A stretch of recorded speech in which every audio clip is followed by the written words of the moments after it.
നന്ദനെ ഹോസ്പിറ്റലിൽ നിന്ന് ഡിസ്ചാർജ് ചെയ്യുമ്പോൾ വൈകുന്നേരം 5 മണി കഴിഞ്ഞിരുന്നു. ഫാർമസിയിൽ നിന്ന് മരുന്നൊക്കെ വാങ്ങി ബില്ല് പേ ചെയ്യാൻ വേണ്ടി നിൽക്കുമ്പോൾ ക്യാഷ് താൻ പേ ചെയ്തോളാമെന്ന് പറഞ്ഞെങ്കിലും അത് സമ്മതിക്കാതെ സ്റ്റെഫിൻ തന്നെയായിരുന്നു ബില്ലൊക്കെ പേ ചെയ്തത്. സാറിന് ബുദ്ധിമുട്ടായല്ലേ? ഹോസ്പിറ്റലിൽ നിന്നിറങ്ങി സ്റ്റെഫിൻ്റെ കാറിലേക്ക് കയറുമ്പോൾ നന്ദൻ വല്ലായ്മയോട് ചോദിച്ചു. ഏയ്, എന്ത് ബുദ്ധിമുട്ട്? അങ്കിൾ ഇതൊന്നും ഓർത്ത് വിഷമിക്കേണ്ട. എൻ്റെ പപ്പ പറയുമായിരുന്നു, നമ്മളെക്കൊണ്ട് കഴിയുന്ന സഹായം ആർക്കെങ്കിലും ചെയ്തു കൊടുത്താൽ പിന്നീട് എപ്പോഴെങ്കിലും നമുക്കൊരു സഹായം വേണ്ടി വരുമ്പോൾ മറ്റാരുടെയെങ്കിലും രൂപത്തിൽ കർത്താവ് നമ്മുടെ മുന്നിലേക്ക് എത്തുമെന്ന്. സീറ്റ് ബെൽറ്റ് ഇടുന്നതിൽ പുഞ്ചിരിയോടെ പറഞ്ഞിട്ട് സ്റ്റെഫിൻ വണ്ടി സ്റ്റാർട്ട് ചെയ്തു. കുളിയൊക്കെ കഴിഞ്ഞ് വിളക്ക് കൊളുത്താൻ വേണ്ടി മുറ്റത്തെ ചെമ്പരത്തിയിൽ നിന്ന് പൂ പറിച്ചുകൊണ്ട് നിൽക്കുകയായിരുന്നു പൂർണിമ. അപ്പോഴായിരുന്നു മുറ്റത്തേക്കൊരു കാറ് കയറി വന്നത്. പരിചയമില്ലാത്ത വണ്ടിയായതിനാൽ പൂർണിമ വേഗം പൂക്കൾ നിറച്ച താലം ഉമ്മറത്തേക്ക് വെച്ചിട്ട് അങ്ങോട്ട് ചെന്നു. അപ്പോഴേക്കും സ്റ്റെഫിൻ കാറിൽ നിന്ന് ഇറങ്ങിച്ചെന്ന് മറുവശത്തെ ഡോർ തുറന്നിരുന്നു. അങ്കിൾ, പതിയെ. അയ്യോ നന്ദേട്ടാ. സ്റ്റെഫിൻ്റെ സഹായത്താൽ പതിയെ പുറത്തേക്ക് ഇറങ്ങിയ നന്ദൻ്റെ തലയിലെ കെട്ടൊക്കെ കണ്ടതും ഭയന്നുപോയ പൂർണിമ ഓടിച്ചെന്ന് ഭർത്താവിൻ്റെ കയ്യിൽ പിടിച്ചു. എന്താ നന്ദേട്ടാ ഇതൊക്കെ? കരയല്ലേ പൂർണ്ണി? ഒന്നുമില്ല, വണ്ടിയിൽ നിന്നൊന്ന് വീണു, അത്രയുള്ളൂ. കരയാൻ തുടങ്ങി അവരെ ചേർത്ത് പിടിച്ചുകൊണ്ട് നന്ദൻ ആശ്വസിപ്പിച്ചു. എന്നിട്ട് വല്ലതും പറ്റിയോ? ഹോസ്പിറ്റലിൽ പോയിട്ടെന്ത് പറഞ്ഞു? പേടിക്കാനൊന്നുമില്ല ആൻറ്റി, തലയിൽ 3 സ്റ്റിച്ചുണ്ട്, വേറെ പ്രശ്നമൊന്നുമില്ല. പൂർണിമയുടെ വെപ്രാളം കണ്ടപ്പോൾ സ്റ്റെഫിൻ അവരെ ആശ്വസിപ്പിക്കാൻ വേണ്ടി പറഞ്ഞു. അപ്പോൾ മാത്രമായിരുന്നു ശരിക്കു പറഞ്ഞാൽ പൂർണിമ അവനെ ശ്രദ്ധിച്ചതുപോലും. ഒറ്റ നോട്ടത്തിൽ അവനെ തിരിച്ചറിഞ്ഞതും പൂർണിമ പരിചിതഭാവത്തിൽ പുഞ്ചിരിച്ചു. അയ്യോ, സാറ് കയറിയിരിക്കുക. ഞാൻ നന്ദേട്ടനെ ഇങ്ങനെ കണ്ട വെപ്രാളത്തിലായിപ്പോയി. സാറാ എന്നെ ഹോസ്പിറ്റലിൽ എത്തിച്ചതും ഇതുവരെയുള്ള കാര്യങ്ങളൊക്കെ നോക്കിയതും. നന്ദൻ പറഞ്ഞതും പൂർണിമ അവനെ നന്ദിയോടെ നോക്കി. ഇരിക്കുകയൊക്കെ ചെയ്യാം, പക്ഷേ രണ്ടാളും ഈ സാറ് വിളിയൊന്ന് പിൻവലിക്കണം. സ്റ്റെഫിൻ എന്ന് വിളിച്ചാൽ മതി. അവൻ പുഞ്ചിരിയോടെ പറഞ്ഞത് നന്ദനും പൂർണിമയും പരസ്പരം നോക്കി പുഞ്ചിരിച്ചു. മോൻ കയറിയിരിക്കെ, ഞാൻ കുടിക്കാനെടുക്കാം. കുടിക്കാൻ മാത്രമാക്കണ്ട പൂർണ്ണി, എന്തേലും കഴിക്കാനും ആയിക്കോട്ടെ. ഇന്നത്തെ ദിവസത്തെ കഴിപ്പൊക്കെ കണക്കായിപ്പോയിരുന്നു. ഞാൻ പറഞ്ഞതാ ക്യാൻറ്റീനിൽ പോയി എന്തെങ്കിലും കഴിക്കാൻ. പറഞ്ഞാൽ കേൾക്കണ്ടേ? അതുകൊണ്ടിനി എന്തായാലും കഴിച്ചിട്ട് പോയാൽ മതി. നന്ദൻ പറഞ്ഞതിന് മറുപടിയായി സ്റ്റെഫിനൊന്ന് പുഞ്ചിരിച്ചതേയുള്ളൂ. പൂർണിമ വേഗം അടുക്കളയിലേക്ക് പോയതും സ്റ്റെഫിനും നന്ദനും കൂടി ഹാളിലിരുന്ന് സംസാരിക്കാൻ തുടങ്ങിയിരുന്നു. പിന്നെയും കുറേ നേരമിരുന്ന് ഭക്ഷണമൊക്കെ കഴിച്ചിട്ടായിരുന്നു സ്റ്റെഫിൻ മടങ്ങിയത്. അതിനിടയിൽ നന്ദൻ്റെ ആക്സിഡൻറ്റും ആമിയുടെ ലൈഫുമൊക്കെ സംസാര വിഷയങ്ങളാവുകയും ചെയ്തിരുന്നു. ചുരുക്കി പറഞ്ഞാൽ ആ വീട്ടിൽ നിന്ന് തിരികെ മടങ്ങുമ്പോൾ സ്റ്റെഫിൻ അവർക്കും അവർ അവനും പ്രിയപ്പെട്ടവരായി കഴിഞ്ഞിരുന്നു. റയാൻ എയർപോർട്ടിലെത്തുമ്പോൾ അവനൊപ്പം സാന്ദ്രയും ഉണ്ടായിരുന്നു. കാറിൽ നിന്നിറങ്ങി അകത്തേക്ക് നടക്കുമ്പോഴും സാന്ദ്ര അവനൊപ്പം ചെന്നിരുന്നു. സാർ. എന്താ സാന്ദ്ര? അത് പിന്നെ സാർ, എനിക്കൊരു കാര്യം. What happened? അല്ല സാർ, ഇതിന് ഞാനല്ലേ പോകാൻ നിന്നത്, പിന്നിപ്പോൾ പെട്ടെന്നെന്താ സാറ് നേരിട്ട് പോകാൻ? തൻ്റെ സംശയം മറച്ചു വയ്ക്കാതെ ചോദിച്ചവളെ നോക്കി നിൽക്കുമ്പോൾ എന്ത് മറുപടി നൽകുമെന്ന് റയാനും അറിയില്ലായിരുന്നു. പക്ഷേ തൻ്റെ സ്ഥായിയായ ഗൗരവം കൈമോശം വരാതിരിക്കാൻ അവൻ നന്നേ പണിപ്പെട്ടു. സാന്ദ്ര. Yes sir. താനാണോ എൻ്റെ ബോസ്? No sir. കൂർത്ത നോട്ടത്തോടെയുള്ള അവൻ്റെ ചോദ്യം കേട്ട് വിളറിപ്പോയെങ്കിലും അവൾ മറുപടി പറഞ്ഞു. Then why are you so obsessed? I am sorry sir. ഇനി ഇങ്ങനെയൊന്നും ആവർത്തിക്കരുതെന്ന മട്ടിൽ അവളെ ഒന്ന് തുറച്ചു നോക്കിയിട്ട് അവൻ അകത്തേക്ക് നടക്കുമ്പോൾ ഇതെന്തോന്ന് ജീവിയെന്ന മട്ടിൽ നോക്കി നിൽക്കുമായിരുന്നു സാന്ദ്ര. ഓ, വല്ലാത്ത സ്വഭാവം തന്നെ. ഇങ്ങേരുടെ ഈ കാണ്ടാമൃഗത്തിൻ്റെ സ്വഭാവം കണ്ടിട്ടും എനിക്ക് മാത്രം ഇങ്ങേരോട് ദേഷ്യം തോന്നാത്തതെന്താ കർത്താവേ? അവൻ പോകുന്നത് നോക്കി നിന്നുകൊണ്ട് അവൾ പെറുപെറുത്തു. ദേഷ്യം തോന്നുന്നില്ലെന്ന് മാത്രമല്ലല്ലോ സാന്ദ്ര, ആ ദേഷ്യത്തിൽ പോലും സ്നേഹം തേടുന്നവളല്ലേ നീ? തൻ്റെ ഉള്ളിലിരുന്ന് ആരോ മന്ത്രിച്ചതും സാന്ദ്രയുടെ കൺകോണിൽ നനവ് കൂറി. അപ്പോഴേക്കും റയാൻ ഉള്ളിലേക്ക് കയറി മറഞ്ഞിരുന്നു. റയാൻ പോയത് മുതൽ ആകപ്പാടെ മൂടിക്കെട്ടിയ മട്ടിലിരിപ്പായിരുന്നു ആമി. റോൺ അവളുടെ പിന്നാലെ നടന്ന് എന്തൊക്കെയോ പറയുന്നുണ്ടായിരുന്നെങ്കിലും മനസ്സിനെ അതിലേക്കൊന്നും പൂർണ്ണമായും കേന്ദ്രീകരിക്കാൻ കഴിയുന്നുണ്ടായിരുന്നില്ല ആമിക്ക്. ചുറ്റുമുണ്ടായിരുന്ന ലോകത്തിൽ നിന്നും വലിച്ചെടുത്ത് മറ്റെവിടെയോ കൊണ്ടിട്ടതുപോലെയായിരുന്നു അവൾക്ക് തോന്നിയത്. ഒരുമിച്ചുണ്ടായിരുന്നപ്പോൾ റയാനുമായി അധികം സംസാരിക്കുമെന്നും ഉണ്ടായിരുന്നില്ലെങ്കിൽ പോലും അവൻ്റെ സാന്നിധ്യം തന്നിൽ സ്വാധീനം ചെലുത്തിയിട്ടുണ്ടെന്ന് അവൾ ആദ്യമായി മനസ്സിലാക്കുന്നത് അപ്പോൾ മാത്രമായിരുന്നു. ചേച്ചി, ഞാൻ പറയുന്നത് വല്ലതും കേൾക്കുന്നുണ്ടോ? എന്തൊക്കെ പറഞ്ഞിട്ടും അതിനൊന്നും ഒരു മറുപടിയുമില്ലാതെ എവിടേക്കോ നോക്കിയിരിക്കുന്ന ആമിയെ പിടിച്ചുലർത്തിക്കൊണ്ട് റോണ ചോദിച്ചപ്പോഴാണ് അവൾ സ്വബോധത്തിലേക്ക് വന്നതുപോലും. എന്താടി, എവിടായിരുന്നു മോളിതുവരെ?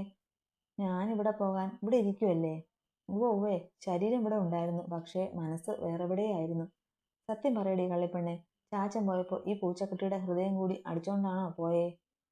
അവളുടെ താടിയിൽ പിടിച്ച് കൊഞ്ചിച്ചുകൊണ്ട് റോണ കളിയാക്കിയതും എത്രയൊക്കെ ഒളിപ്പിക്കാൻ ശ്രമിച്ചിട്ടും ആമിയുടെ മുഖമൊന്ന് തുടുത്തു പോയിരുന്നു.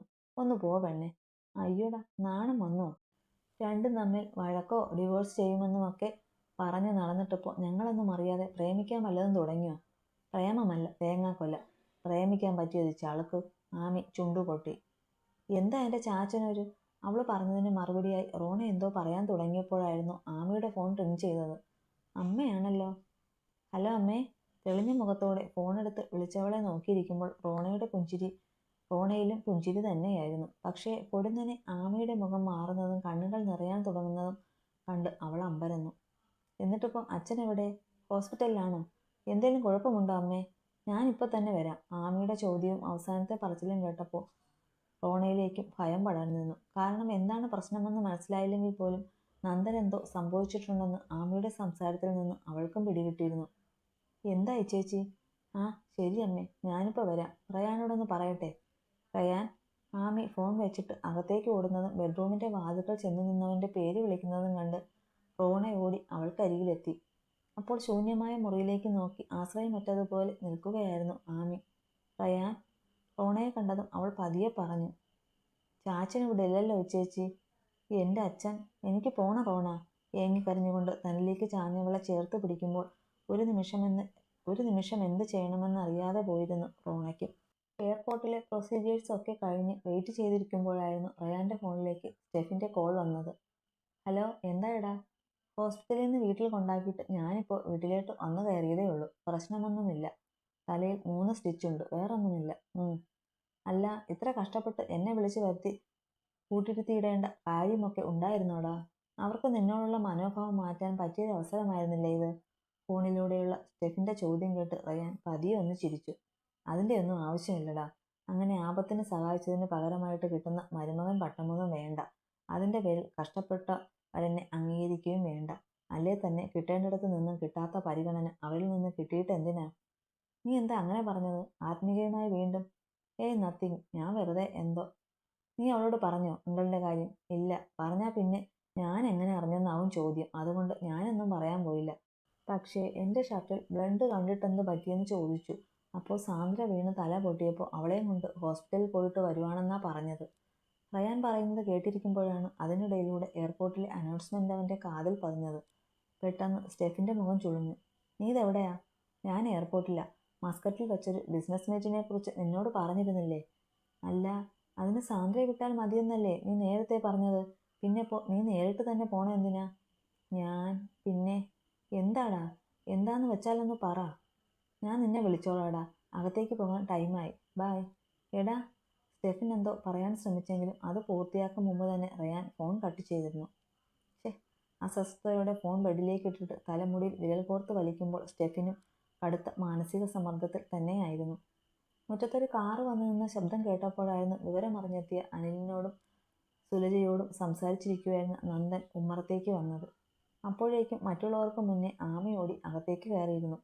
അച്ഛാ, എന്താടാ ഇത്? ഈ രാത്രി ഓടി വരാനും മാത്രം പ്രശ്നമൊന്നുമില്ലെന്ന് വിളിച്ചപ്പോഴേ അച്ഛൻ പറഞ്ഞതല്ലേ? ഓടി വന്ന് തൻ്റെ നെഞ്ചോട് ചേർന്നവളെ അടക്കി പിടിച്ചുകൊണ്ട് നന്ദൻ ആശ്വസിപ്പിച്ചു. അപ്പോഴാണ് അവൾക്ക് പിന്നാലെ വന്നവരെ അയാൾ കണ്ടത്. അകത്തേക്ക് വാ. ഇങ്ങനെ വരാനും മാത്രം ഒന്നുമില്ലായിരുന്നു.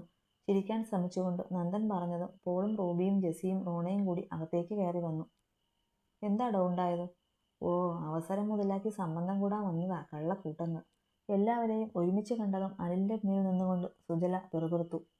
ഓഫീസിലോട്ട് പോകുമായിരുന്നു. വില്ലേജ് ഓഫീസിൻ്റെ മുന്നിൽ വെച്ച് ഒരു ഓട്ടോ തെറ്റിയതാ. ബൈക്കിൻ്റെ ബാലൻസ് പോയി തെറിച്ചു വീണു. പിന്നെ മോളുടെ സാറാ ഹോസ്പിറ്റലിൽ കൊണ്ടുപോയതും തിരിച്ചിവിടെ കൊണ്ടാക്കിയതുമൊക്കെ. പോളിൻ്റെ ചോദ്യത്തിന് മറുപടിയായി നന്ദൻ പറഞ്ഞു. എല്ലാവരും അകത്തേക്ക് വാ, ഞാൻ കുടിക്കാനെടുക്കാം. പൂർണിമ കൂടി പറഞ്ഞതും എല്ലാവരും കൂടി ലിവിംഗ് റൂമിലേക്ക് കയറിയിരുന്നു. പൂർണിമയും സുലജയും കൂടി അടുക്കളയിലേക്ക് നടന്നു. എന്താ പൂർണി നിന്റെ മോളുടെ സംബന്ധക്കാരുടെ ഉദ്ദേശം? കിച്ചണിൽ തിടുക്കപ്പെട്ട എന്തൊക്കെയോ ചെയ്തുകൊണ്ടിരുന്ന പൂർണിമയോട് ചോദിക്കുമ്പോൾ സുലജയുടെ സ്വരത്തിൽ പുച്ഛം നിറഞ്ഞിരുന്നു.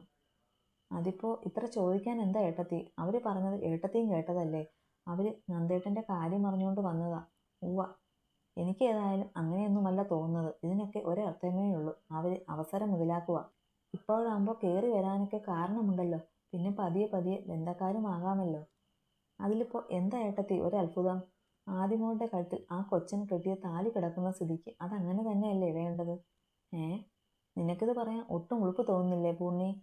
നീ ഈ പറഞ്ഞ നിന്റെ മോളെ തന്നല്ലയോ അവൻ്റെ ബന്ധം പിരിച്ച് വേറെ കെട്ടിക്കാൻ നിങ്ങളിരുന്നത്?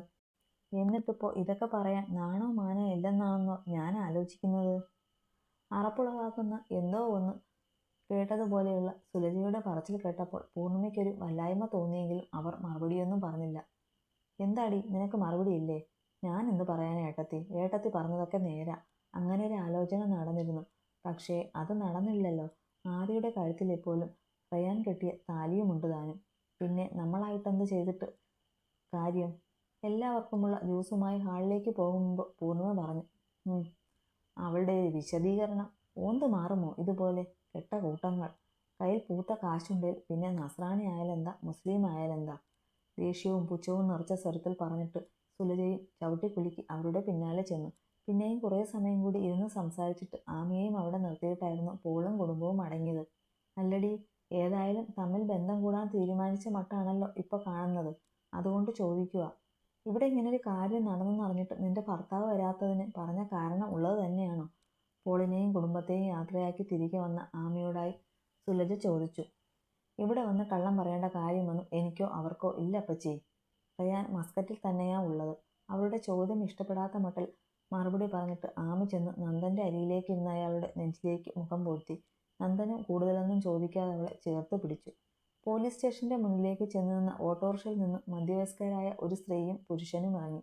കരഞ്ഞു കരഞ്ഞ് ഓജസ്സും തേജസ്സും മറ്റ് ഉള്ളതിലും അധികം പ്രായം തോന്നിച്ചിരുന്നു അവരിരുവർക്കും. സാർ, ഇവിടുന്ന് വരാൻ പറഞ്ഞു വിളിച്ചിരുന്നു. വരാന്തയിലേക്ക് കയറി അവിടെ ഉണ്ടായിരുന്ന പോലീസുകാരനോട് പറഞ്ഞ് ആ മനുഷ്യനെ അയാൾ അലിവോടെ നോക്കി. സാർ അകത്തുണ്ട്, ചെന്നോളൂ. സിയുടെ റൂം ചൂണ്ടിക്കാണിച്ചിട്ട് അയാൾ പറഞ്ഞതും അവരിരുവരും കൂടി അകത്തേക്ക് നടന്നു. സാർ വരൂ. വാതുക്കൾ നിന്ന് വിളിച്ചവരെ കണ്ടതും റോബിൻ അവരെ അകത്തേക്ക് വിളിച്ചു. വേദവയുടെ പോസ്റ്റ്മോർട്ടം റിപ്പോർട്ട് വന്നിട്ടുണ്ട്. അതിനാ വരാൻ പറഞ്ഞത്.